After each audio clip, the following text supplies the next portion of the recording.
त्यावेळेस संपदावर सुद्धा ज्यांचा कारखाना आहे, जे खासदार आहेत, त्यांच्या पीएनी दबाव टाकला. धनंजय मुंडेंचा निंबाळकरांवरती निशाणा. बीडमध्ये पीडितेच्या कुटुंबियांची भेट घेत सांत्वन. न्याय मिळेपर्यंत शासनाला स्वस्थ बसू देणार नसल्याचा इशारा.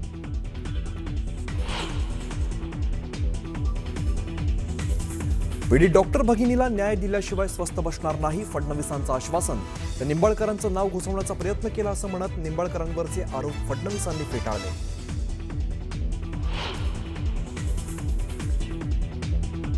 फलटण महिला डॉक्टर आत्महत्या प्रकरणात आरोपी गोपाळ बदनेची 30 ऑक्टोबरपर्यंत पोलीस कोठडीत रवानगी. बलात्कार केल्याचा सुसाईड नोटमधून आरोप.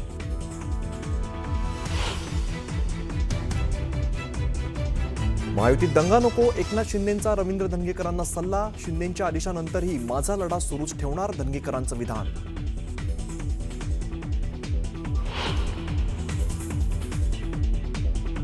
केंद्रीय मंत्रिपदाचा गैरवापर, हवाई उड्डाण विभागाचं 197 कोटींचं नुकसान. रवींद्र धंगेकरांचा मोहळांवरती नवा आरोप.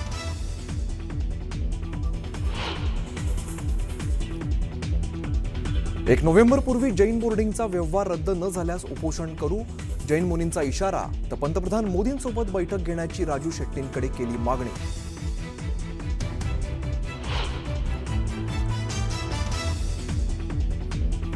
राज्यात परतीच्या पावसाचा धुमाकूळ. द्राक्ष बागांसह कांदा, कापूस पिकाचं अतोनात नुकसान. नुकसानामुळे राज्यातील बळीराजा हतबल.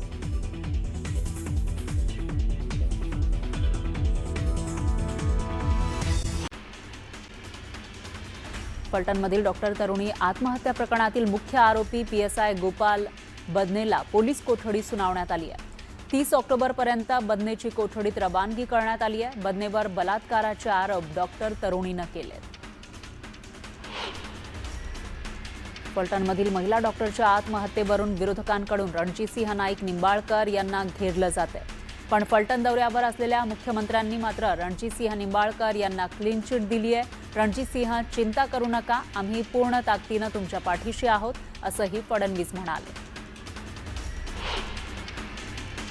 मुख्यमंत्र्यांच्या क्लीन चिटवर मवियानं टीका केली आहे. फडणवीसांनी प्रकरणाचा सर्व तपास केला का? अंबादास दानवेंनी मुख्यमंत्र्यांना हा सवाल केला. आमदार धनंजय मुंडेंनी डॉक्टर तरुणीच्या कुटुंबियांची भेट घेतली. बीडमधील तरुणीच्या घरी जाऊन पीडित कुटुंबाचं सांत्वन केलं. साताऱ्याच्या फलटण उपजिल्हा रुग्णालयामध्ये कार्यरत असलेल्या महिला डॉक्टरनं आत्महत्या केल्यानंतर त्यांच्या कुटुंबियांची सामाजिक कार्यकर्त्या मयुरी बांगर यांनी भेट घेतली. यावेळी त्यांनी सर्व आरोपींवर 302चा गुन्हा दाखल जोपर्यंत होत नाही तोपर्यंत हा संघर्ष चालू ठेवणार अशी प्रतिक्रिया दिली.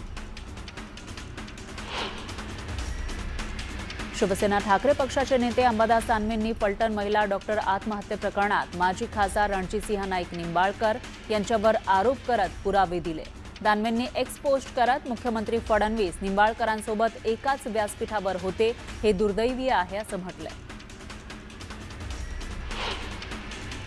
महिला डॉक्टरला न्याय मिळावा म्हणून माजी आमदार नारायण मुंडे उद्या दिवसभर लाक्षणिक उपोषण करणार आहेत. प्रकरण योग्य पद्धतीनं हाताळलं नाही तर बीड ते फलटण पायी काठीच्या आधारावर जाण्याचा इशारा त्यांनी दिलाय. पुणे जैन बोर्डिंग व्यवहार प्रकरणामध्ये जैन समाज आक्रमक झालाय. पंतप्रधान मोदींसोबत बैठक घ्या अशी मागणी बैठकीत राजू शेट्टींकडे जैन बांधवांनी केली. 1 तारखेआधी जैन बोर्डिंग व्यवहार रद्द करा, अन्यथा उपोषण करणार असा इशारा जैन मुनींनी दिला. तसंच रवींद्र धंगेकर यांनी आंदोलन करू नये असं आवाहन सुद्धा जैन मुनींनी केलं. रवींद्र धंगेकरांनी केंद्रीय मंत्री मुरलीधर मोहोळ यांच्यावर नवा आरोप केला. पदाचा गैरवापर करत बॉम्बे फ्लाइंग क्लबला देय असणारी रक्कम 200 कोटींवरून फक्त 2.30 कोटींपर्यंत कमी केल्याचा आरोप केलाय. तर हवाई उड्डाण विभागाचे तब्बल 197 कोटींचं नुकसान झाल्याचा दावा धंगेकरांनी केला. महायुतीमध्ये दंगा नको असं म्हणत उपमुख्यमंत्री शिंदेंनी रवींद्र धंगेकर यांना सबुरीचा सल्ला दिला. हा विषय 2 दिवसात संपेल असंही शिंदे म्हणाले. तर चुकीचं काम होत असेल तर मी बोलणारच असं म्हणत धंगेकरांनी आपली भूमिका स्पष्ट केली. आमदार रोहित पवारांनी एक्स पोस्ट करत सहकार मंत्री बाबासाहेब पाटलांवर हल्लाबोल केला. बाबासाहेब पाटील यांच्या जावयानं रमाकांत तांदळे या शिक्षकाच्या नावावर कर्ज काढून ते भरण्यास नकार दिल्यानं निवृत्त झालेल्या या शिक्षकानं आत्महत्येचा प्रयत्न केलाय. हे शिक्षक आज मृत्यूशी झुंज देत असतानाही पोलीस या प्रकरणाची दखल घेत नाहीयेत. पोलिसांनी या प्रकरणाची शहानिशा करून योग्य कारवाई करावी असं रोहित पवारांनी एक्स पोस्टमध्ये म्हटलंय. सोमवारी दादरच्या सूर्यवंशी हॉलमध्ये मनसेचा मेळावा होणार आहे. उत्तर मुंबईतील मेळाव्यानंतर मनसेचा शहर परिसरात मेळावा होतोय.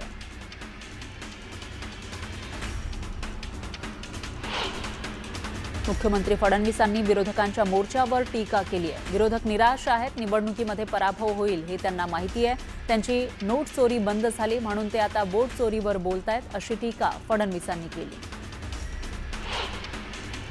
निवडणूक आयोगाच्या निर्णयाचं स्वागत. संपूर्ण देशामध्ये SIR झालाच पाहिजे अशी आमची मागणी होती असं मुख्यमंत्री फडणवीसांनी म्हटलंय. नितेश राणे राज्याचे मुख्यमंत्री नाहीत, मंत्री आहेत. युतीचा निर्णय फडणवीस, शिंदे आणि अजित पवार घेतील असा टोला प्रताप सरनाईक यांनी नितेश राणेंना लगावला. सिंधुदुर्ग जिल्ह्यामध्ये आम्ही मैत्रीपूर्ण लढाईसाठी तयार आहोत असं राणे म्हणाले. केंद्रीय गृहमंत्री अमित शहांच्या हस्ते मुंबईत महाराष्ट्र भाजपच्या प्रदेश मुख्यालयाचं उद्या भूमिपूजन होणार आहे. दिल्लीतील भाजप पक्ष मुख्यालयाच्या धर्तीवर चर्चगेट परिसरामध्ये भाजपचं नवं प्रदेश मुख्यालय बांधलं जाणार आहे. या भूमिपूजनला मुख्यमंत्री फडणवीस, प्रदेशाध्यक्ष रवींद्र चव्हाण यांच्यासह भाजपचे इतर महत्त्वाचे नेते उपस्थित असतील. क्रीडा आणि युवक कल्याण मंत्री माणिकराव कोकाटेंनी काँग्रेसवर जोरदार हल्लाबोल केला.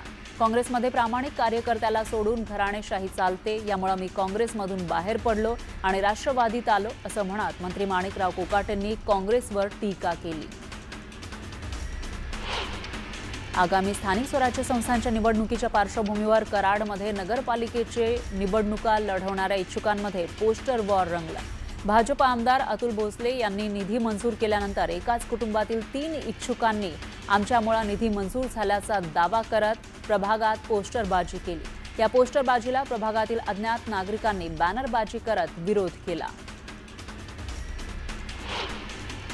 सायनच्या प्रतीक्षानगर भागातील काही रहिवाशांनी आगामी मनपा निवडणुकांमध्ये मतदानावर बहिष्कार घालण्याचा इशारा दिलाय. परिसरातील म्हाडाच्या जागेवर रहिवाशांच्या सोयीसाठी मार्केट बांधलं जाणार होतं. मात्र मुंबई बँकेला सहकार भवन बांधण्यासाठी ही जागा देण्यात आली आहे. त्यामुळे स्थानिकांनी यावर आक्षेप घेतला. खासदार निलेश लंकेंनी राज्याच्या राजकारणात गलिच्छपणा वाढलाय असं म्हटलेलं आहे आणि जातीभेद निर्माण करणारे राजकारणी पाहायला मिळत आहेत असं म्हटलंय. तर या प्रवृत्तीला फक्त छत्रपती शिवाजी महाराजांचे विचारच थांबवू शकतात आणि वाचाळवीर नेत्यांवर गृहमंत्र्यांनी तात्काळ कठोर कारवाई केली पाहिजे असं निलेश लंके म्हणाले.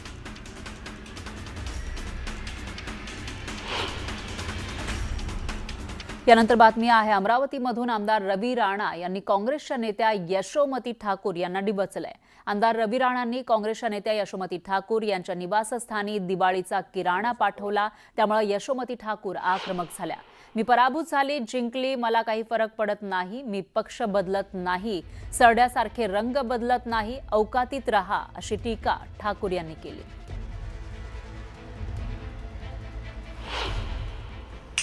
परत जर असं केलं ना तर तुम्हाला चांगलं उत्तर मिळेल. माझ्या बापदादांनी कधी बारदाना चोरला नाही. मी एक प्रतिष्ठित घरातली मुलगी आहे आणि प्रतिष्ठित व्यक्तीची बायको आहे. मी असे चिल्लर धंदे तुमच्यासारखे कधी करत नाही आणि तुम्ही जर चिल्लर धंदे करत असाल तर त्याचं उत्तर आम्हाला देता येतं. शेतकऱ्यांची दिवाळी काळी गेलेली आहे. अरे तुम्हाला जर ह्या प्रकारे तुम्हाला जर आमचा अपमान करायचा असेल तर त्याला काय अर्थ उरतो का? हे भैया आणि भाभी अवकातीत राहायचं. मी काय पहिल्यांदा पडली नाही आणि मी पडली, निवडून आली, नाही निवडून आली, मंत्री झाली, अजून काय झाली तरी माझ्या स्वभावात कधी फरक पडत नाही. मी माझे पक्ष बदलत नाही, मी सरड्यासारखे रंगही बदलत नाही. तुम्ही तुमच्या अवकातीत राहा एवढं तुम्हाला बोलते. आणि परत पुन्हा कधी ही अशी भानगड जर केली तुम्ही तर तुम्हाला असं उत्तर देईन ना की मग याद राखा. पाहूयात पुढची बातमी.